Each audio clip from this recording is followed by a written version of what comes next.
네, 안녕하세요. 전 온유학원의 원장을 맡게 된 이진구 쌤입니다.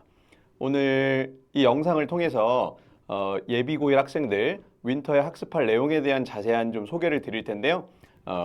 유익하고 알찬 시간이 될 수 있도록 준비해 봤습니다. 자, 뭐 제 소개는 블로그나 이런 데서도 보실 수 있으니까 간단히만 말씀드리면 2018년부터 24년도까지 동아고 1등급을 좀 가장 많이 배출한 강사라고 자신 있게 말씀드릴 수 있을 것 같고요. 오늘 이 영상을 통해서 방학 때 어떤 부분에서 영어 학습을 중점적으로 해야 되는지 자세하게 말씀을 또 드려보겠습니다. 일단 고등 영어는 중등 영어와 굉장한 큰 차이가 있죠. 2025년에 가장 큰 화두는 5등급제로 이제 바뀐다는 건데요. 요건 이제 많은 입시 설명회에서 또 들으셨던 부분이니까 일단 고등 영어에 대한 특징을 좀 말씀드리면 어법 같은 경우는 중학교 같은 경우에는 핵심적인 문법이 정해져 있어요. 그래서 그거에 대한 내용을 집중적으로 풀고 외우다 보면 사실 이미지를 통해서 친숙하게 문제를 풀기 마련이죠. 하지만 고등학교 내신은 범위가 없는 문법을 내용에 출제를 합니다. 그래서 실제로 시험 범위에 없던 문법 사항을 시험 범위에 적용을 시키고 또 문제로 출제를 하기 때문에 우리 친구들이 다양한 어법에 대한 이해를 좀 해야 된다는 생각이 들고요. 2025년은 사실 교육부 발표로는 서술형 강화를 조금 내걸고 있어요. 슬로건으로. 하지만 기존 시험과는 큰 차이가 있을 것 같진 않고요. 서술형이나 논술형 시험이 조금 더 강화되는 쪽으로 시험이 좀 소폭 바뀔 것 같다는 예상이 듭니다. 동아고 시험은 저 강력한 외부 지문 출제라는 또 특이점도 있는데요. 요건 제가 또 지문과 예시로서 설명을 자세히 드려보도록 하겠습니다. 동아고 시험은 다음과 같은 좀 특징이 있어요. 난도가 굉장히 높은 학교고요. 실제로 이제 1학년 같은 경우에도 2학년 수준의 부교재나 간간히 좀 3학년 모의고사 지문을 수록하기도 합니다. 다만 시험 범위는 다소 적은 게 특징인데요. 교과서는 1.5가 정도, 부교재는 한 14문제, 14개에 해당하는 지문 정도가 들어가서 학기 중에는 주 1회만 수업을 해도 충분히 진도와 수업, 복습, 뭐 그다음에 동형 모의고사까지 풀 수 있는 시간은 충분히 확보될 수 있을 거라고 생각이 듭니다. 어법에 대한 좀 완벽한 이해가 있어야 돼요. 제가 이걸 이제 올해 1학기 중간고사 문제를 좀 가져와 봤는데요. 실제로 지금 논술형 1번을 보면 뭐라고 나와 있죠? A에서 F 중 어법상 틀린 것을 찾아 바르게 고쳐 쓰고 틀린 이유를 한 문장으로 기술하시오라고 돼 있죠. 이건 사실 우리 친구들이 모의고사 문제를 아무리 많이 풀어도 접할 수가 없는 유형입니다. 아마 어머니들께서 친구들한테 집에 있는 자녀분들이죠. 이게 답인지 왜 설명해 볼 수 있겠어라고 하면 아마 손살을 칠 거예요. 그냥 많이 풀어봤으니까 이거지 이유가 어딨어? 라고 얘기 많이 할 겁니다. 근데 왼쪽에 이제 보시면 제가 모범 답안을 가져왔는데요. 실제로 학교가 발표한 거고요.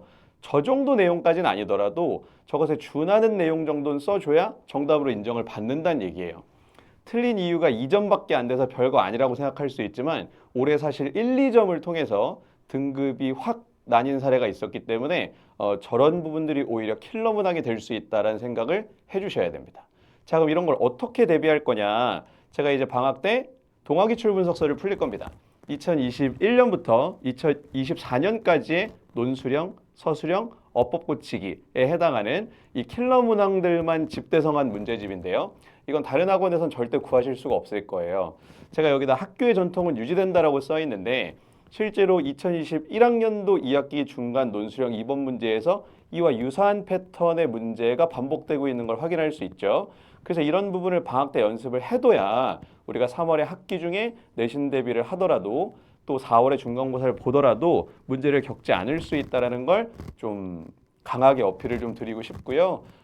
방학 때 이런 어떤 완성도 높은 개념까지 숙지할 수 있는 어법을 꼭 공부해 두기를 바란다라는 어떤 저의 조언을 좀 드리고 싶습니다. 그래서 실제로 이제 동아기출 분석서라는 제 교재 162번 문제예요.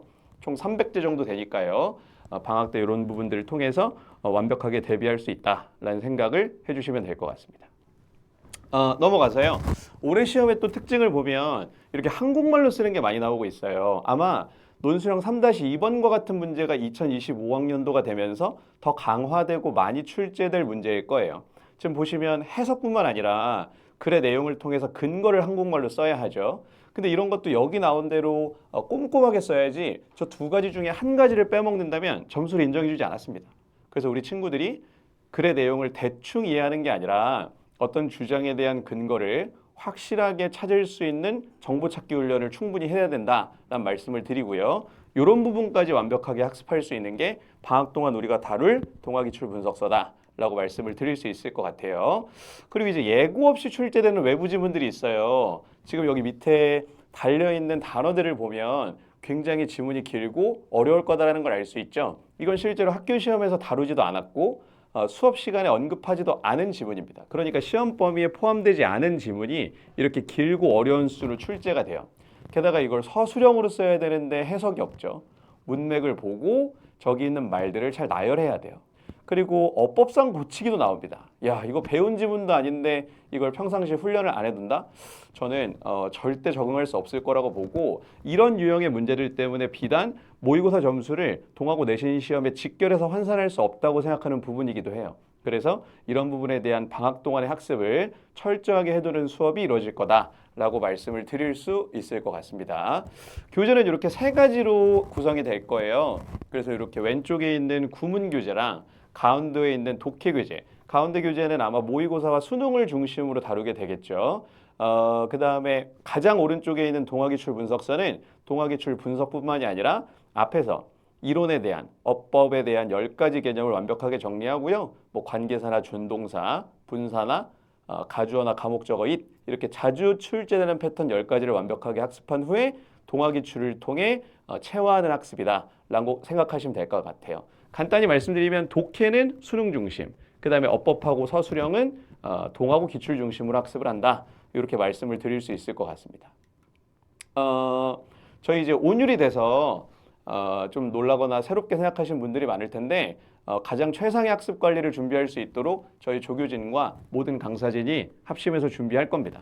그래서 영단어는 기본적으로 등원 시에 250개씩 테스트를 볼 거고요. 좀 상반 같은 경우에는 저 2권의 단어장을 다 끝내는 걸 목표로 하고 있어요.